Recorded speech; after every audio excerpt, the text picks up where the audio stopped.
This is Raptors Hub, where we talk all things Raptors. We went up against the Timberwolves today, and I must say this was one of the best endings I've seen. Like the Raptors started off, Norman Powell. Obviously, Norman Powell's our first quarter scored like 10 points. He scored 22 points in the first half, man. When you have a guy like Norman Powell scoring 22 points, it's hard for them to keep up. And we continue going through the motions. We started with Embry because OG, we were gonna rest him because he just came from injury. After the first ending of the first half, we were missing. Both of us were missing though.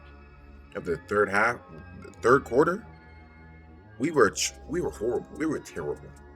Missed everything. Fred VanVleet missed everything. Siakam didn't have the best shooting game.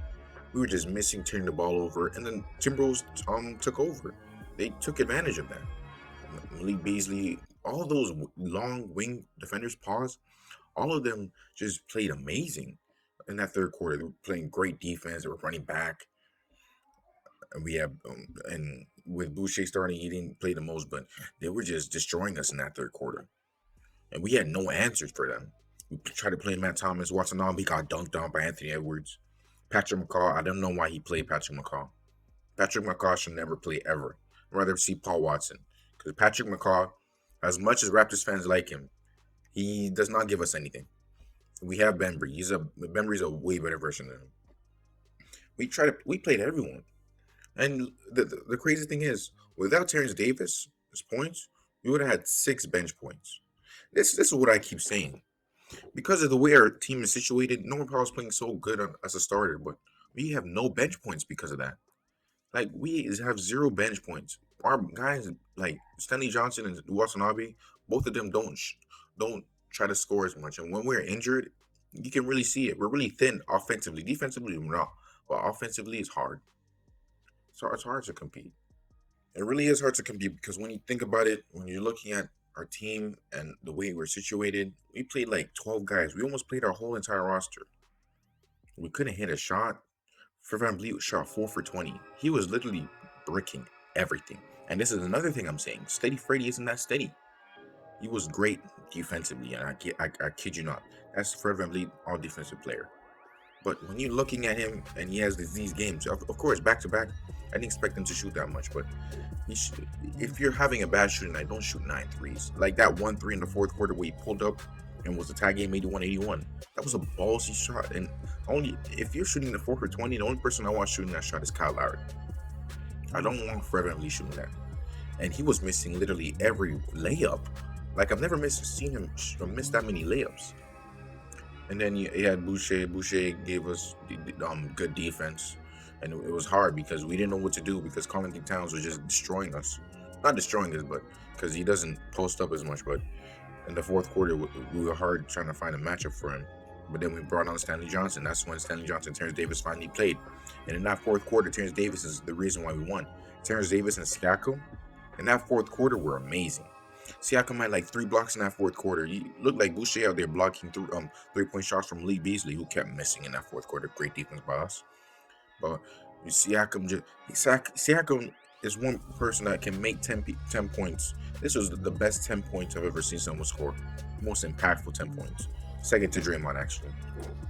But he had 10 points, 9 rebounds, 6 assists. He assisted to that Terrence Davis to get the game-winning three-pointer or game-clinching three-pointer. And when Terrence Davis came on, I was looking at our team. I was just like, without Terrence Davis, we would have had 6 bench points. Terrence Davis gave us that boost, and Stanley Johnson did a pretty good job on Carl Towns.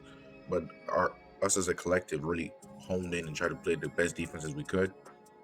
But this was just a hard-fought game. Aaron Baines continues to miss everything. He misses layups, man.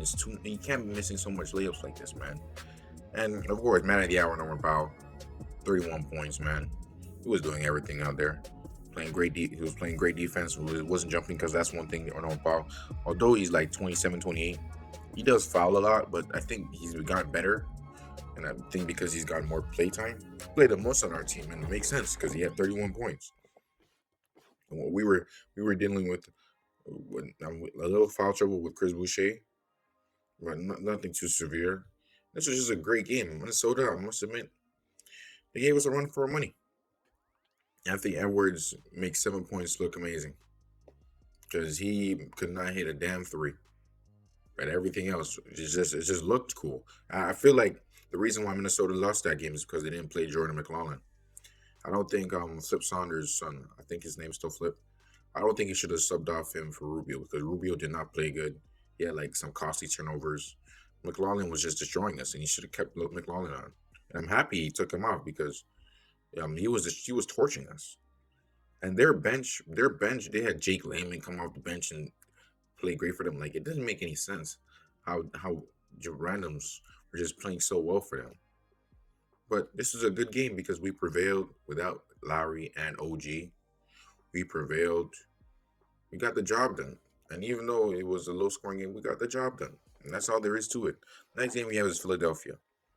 Now that game, I really want to see us go up against Joel Embiid because we're gonna have to start Baines. We can't start Boucher against them, but I want to see how we match up with against them because when I'm thinking about it, looking at how we played this game, Aaron Baines just he has a I don't know he has a touch, but he can't make layups. It makes no sense. And Aaron Baines, he's just not consistent enough to gauge what is going to happen against the Philadelphia 76ers.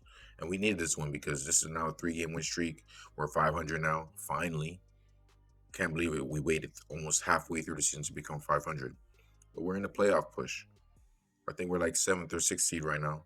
We're near the Knicks and stuff. And I think we should aim for fifth and go up against the Celtics. Celtics, then Philadelphia would be the best bet to make the finals because I don't want to see Brooklyn Nets in this second round. It just wouldn't make any sense. But this is just a great game by Raptors. Played great defense. The only problem was with our offense, and we because of Terrence Davis, who had 11 points in that fourth quarter, he saved us. And it's good that Terrence Davis played really well, but I still would like to see him instead of Patrick McCaw because that guy should just be on the bench forever. I don't know what his use is to our team. He does everything Beverly does, but worse. I don't know why we played him. But anyways, if you like the video, comment what you think about the game. I was happy because Siakam just played amazing that fourth quarter. And peace.